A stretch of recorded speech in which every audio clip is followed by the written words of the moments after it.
충격. 왜 밑바닥 인생들은 항상 밑바닥 생활을 하게 되는가? 왜 고통받는 사람들은 항상 고통만 받고 있는가? 우리는 흔히 수없이 많은 대다수의 사람들이 한 줌도 안 되는 소수의 억압자들에 의해 짓밟히고 있다고 말하며 또 그러한 사례를 수없이 본다. 가끔 영화 같은 데서 수많은 노예들이 채찍에 시달리며 묵묵히 중노동을 하고 있는 장면을 볼 때 어째서 저 많은 노예들이 불과 몇몇의 감독자들에게 굴종하고 있는가 하는 의문을 품어왔다. 인간 사회가 형성된 이래 이러한 사태는 끊임없이 계속되어 왔으며 지금 이 시간에도 그러한 요소들이 사회적 민주화의 장애가 되고 있는 나라들을 우리는 알고 있다. 그 원인을 사람들은 여러 가지로 말한다. 특히 들어볼 만한 설명은 억눌리는 사람들이 항상 조직된 소수에게 지배당하게 된다는 것이다. 이것은 매우 중요한 진리다. 그러나 거기에 앞서서 우리가 이야기하여야 할 것은 바로 억압받는 사람들의 노예의식이다. 만약 그들이 이 노예의식을 벗어던지고 자유인으로서 자신의 정당한 권익을 위하여 주장하고 투쟁할 결의에 차 있다면 그들의 조직화는 시간 문제일 뿐이다.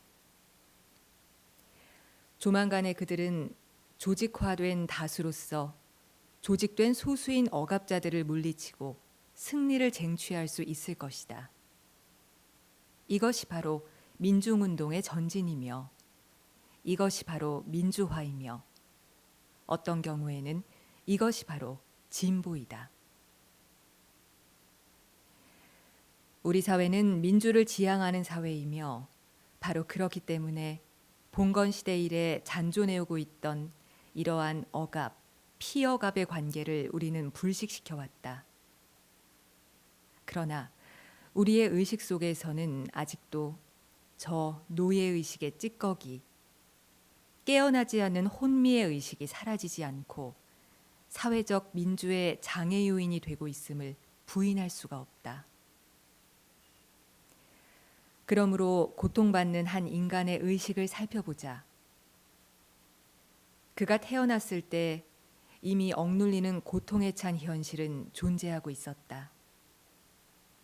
이 현실 속에서 자라나면서 그는 그 현실이 인간이 어찌할 수 없는 어떤 거대한 힘에 의하여 끌려가는 것처럼 착각하게 되고 사실은 바로 인간이 그것을 만들었다는 것을 똑똑히 보지 못하게 된다. 이 거대한 힘에 비하여 볼 때 자기 자신은 너무나도 약하고 초라하고 무력한 존재로 느껴진다. 조만간에 그는 어떻게 해서라도 현실의 사회 구조와 질서 앞에 무조건 머리를 수그리고 거기에 순응해야만 생존이 보장된다고 느끼게 되며 따라서 현실 앞에서 위축되고 기가 죽어서 비굴해진다. 현실에 대한 모든 비판은 그 자신의 생존을 위협하는 위험천만한 무모한 짓으로 되며 따라서 자신에 대해서는 불성실하게 되고 나중에는 부도덕으로까지 되어버린다. 그리하여 그는 비판 정신의 싹이 자신의 의식 속에 싹트기도 전에 잘라버리고 사회가 강요하는 모든 명령, 모든 가치관, 모든 선전을 무조건 받아들여 순한 양이 된다. 자기 머리로 생각할 줄 모르는 주체성을 빼앗긴 정신적 노예로 길들여진다. 등 어루만지고 간 빼어먹는다는 말이 있다. 강한 자들은 이 길들여진 양들에게 착실, 겸손, 온건, 성실, 적응성 있다 하는 등의 온갖 아름다운 찬사를 퍼부으며 환영하고 칭찬하면서 최대한으로 그들의 의식을 마비시키고 털을 뽑는다. 고통받는 인간은 한동안은 얼떨떨하여 그가 고통을 당하는지 털을 뽑히는지 모른다. 설사 어렴풋이 그것을 알게 된다 하더라도 그는 다만 생존하기 위하여 현실의 부당한 행태와 그로부터 오는 자신의 고통을 참을 수밖에 없다고 생각하고 만다.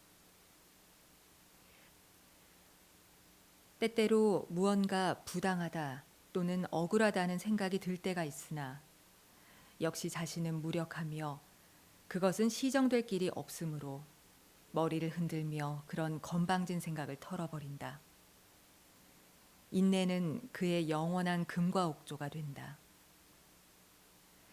그러나 억압과 혹사 그리고 그로 인한 고통이 그가 참을 수 있는 한계를 넘어서서 그의 인간으로서의 존립을 위협하게 될 때 잠자던 그의 비판 의식은 돌연 고개를 쳐들어 절실하게 부지런히 활동을 개시한다.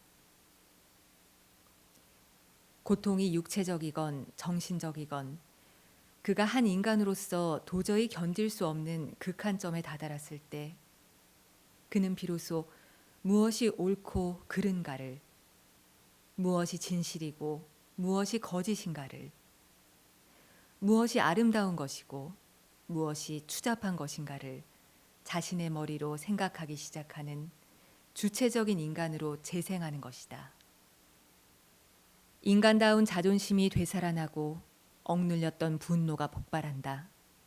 저항이 시작된다. 그것이 철저해질 때 자신이 아무것도 할 수 없는 무력한 존재가 결코 아니라는 것을 깨닫게 되며 현실의 질곡이 결코 인간이 뚫을 수 없는 금성철벽이 아니라는 것을 확인하게 된다.